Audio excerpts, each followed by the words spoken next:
انسان اس دنیا میں جب آتا ہے تو کلمے سے اس کا استقبال کیا جاتا ہے۔ بچے کے ایک کان میں اذان، دوسرے میں اقامت کہی جاتی ہے۔ اذان دیتے ہوئے ہم کلمہ طیبہ ہی تو کہہ رہے ہوتے ہیں کہ لا الہ الا اللہ، اقامت کہتے ہوئے بھی یہی کہتے ہیں۔ تو بچے کا استقبال ہی اس کلمے سے ہوتا ہے۔ یہ افضل الذکر ہے۔ حدیث شریف میں آیا ہے کہ انبیاء علیہ الصلاۃ والسلام نے جو کہا ہے اس میں سب سے افضل جو بات ہے تو انہوں نے یہی کہی ہے کہ لا الہ الا اللہ۔ سب سے بہترین بات لا الہ الا اللہ جو پہلے نبیوں نے بھی کہی ہے۔ ایک صحابی حضرت ابو ذر رضی اللہ تعالیٰ عنہ کہتے ہیں کہ میں نے پوچھا اللہ کے نبی صلی اللہ علیہ وسلم کیا لا الہ الا اللہ پڑھنا نیکیوں میں سے ہے؟ فرمایا یہ نیکیوں میں سے بہترین نیکی ہے۔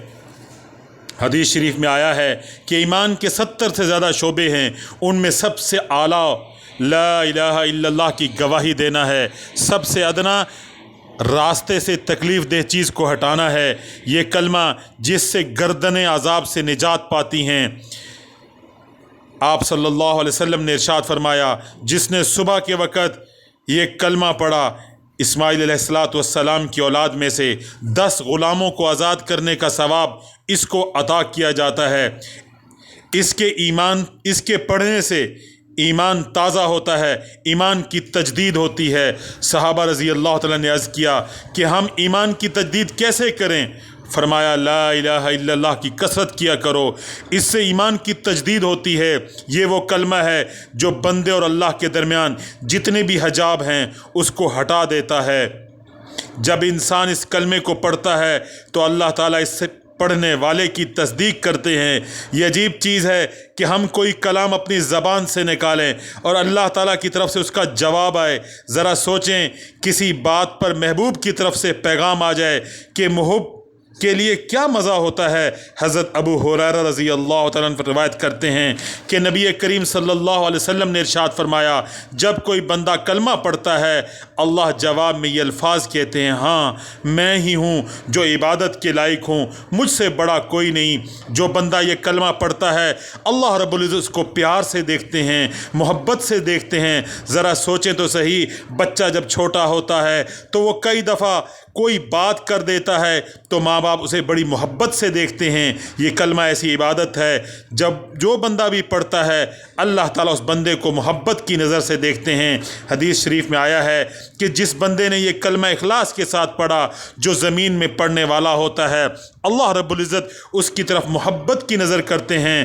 ہر وہ بندہ جس کو اللہ تعالیٰ محبت کی نظر سے دیکھتے ہیں اس کا حق ہوتا ہے کہ وہ اللہ سے جو مانگے اللہ عطا فرماتے ہیں۔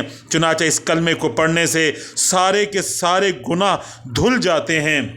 نبی کریم صلی اللہ علیہ وسلم نے ارشاد فرمایا کوئی گناہ بچتا ہی نہیں، کوئی عمل اس سے بڑھتا ہی نہیں، یعنی اللہ تعالیٰ بندے کی مغفرت فرما دیتے ہیں۔ ایک دفعہ نبی اکرم صلی اللہ علیہ وسلم نے صحابہ کو فرمایا ہاتھ اٹھاؤ اور کلمہ پڑھو۔ چنانچہ صحابہ رضی اللہ تعالیٰ نے ہاتھ اٹھائے، نبی صلی اللہ علیہ وسلم نے بھی ہاتھ اٹھائے، پھر فرمایا سب تعریفیں اللہ کے لیے ہیں۔ اے اللہ آپ نے مجھے اس کلمے کے ساتھ مبعوث فرمایا، مجھے اس کا حکم فرمایا، اس پر جنت کا وعدہ کیا، بے شک آپ اپنے وعدے کے خلاف نہیں کرتے۔ پھر فرمایا خوش ہو جاؤ اللہ تعالیٰ نے تمہارے تمام گناہوں کو معاف فرما دیا۔ یہ کلمہ قبر کی وحشت سے انسان کو بچاتا ہے۔ چنانچہ حدیث پاک میں آیا ہے جو کلمہ پڑھنے والے لوگ ہوں گے ان کے لیے قبر اور حشر میں کوئی وحشت نہیں ہوگی۔ یہ ایمان والوں کا شعار ہوگا۔ جب وہ قیامت والے دن قبروں سے اٹھیں گے تو فرمائیں گے قیامت کے دن اس امت کا شعار لا الہ الا انت ہوگا اور اس کے ساتھ کوئی چیز وزن میں مقابلہ نہیں کر سکتی۔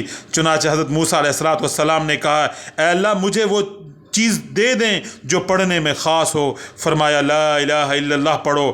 آپ نے فرمایا اللہ یہ تو سب پڑھتے ہیں۔ اللہ تعالیٰ فرماتے ہیں میرے پیارے موسیٰ ایک پلڑے میں زمین و آسمان سارے کے سارے رکھ دیے جائیں، دوسرے میں کلمہ رکھ دیا جائے تو کلمے والا پڑھنا جھک جائے گا۔ یہ جنت کی قیمت کا کلمہ ہے۔ حدیث پاک میں آیا ہے جس کا آخری کلام لا الہ الا اللہ ہو وہ جنت میں داخل ہوگا۔ حدیث شریف میں آیا ہے جو بندہ یہ کلمات کہے اس کے لیے جنت کے 8 دروازے کھل جاتے ہیں، جس دروازے سے چاہے مرضی چلا جائے۔ حدیث شریف میں آیا ہے کچھ لوگ ہوں گے جو صرف کلمہ پڑھ لیں گے، عمل اتنے اچھے نہیں ہوں گے، غفلت کی زندگی گزار رہے ہوں گے، ان کو جہنم میں ڈالا جائے گا، جہنم میں ہزاروں سال جلیں گے، حتیٰ کہ جل جل کر کالے ہو جائیں گے۔ پھر جب اللہ تعالیٰ چاہیں گے، اللہ تعالیٰ ان کلمہ پڑھنے والوں کو اور جو مشرکین ہوں گے ان کے درمیان آگ کو اس وقت اپنی قدرت سے ٹرانسپیرنٹ شفاف کر دیں گے۔ مشرکین کو دیکھیں گے تو کہیں گے لات اور عزا والے، ان کو کہیں گے کہ تمہیں لا الہ الا اللہ نے کیا فائدہ دیا؟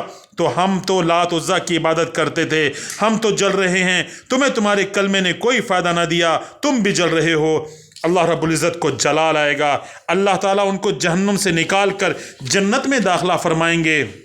حضرت ابو ہریرہ رضی اللہ تعالیٰ فرماتے ہیں کہ رسول اللہ صلی اللہ علیہ وسلم نے ارشاد فرمایا، جب کوئی بندہ دل کے اخلاص کے ساتھ لا الہ الا اللہ کہتا ہے تو اس کلمے کے لیے یقینی طور پر آسمان کے دروازے کھول دیے جاتے ہیں، یہاں تک کہ یہ کلمہ سیدھا عرش تک پہنچتا ہے، یعنی فوراً قبول ہوتا ہے، بشرطے وہ کلمہ کہنے والا کبیرہ گناہوں میں مبتلا نہ ہو۔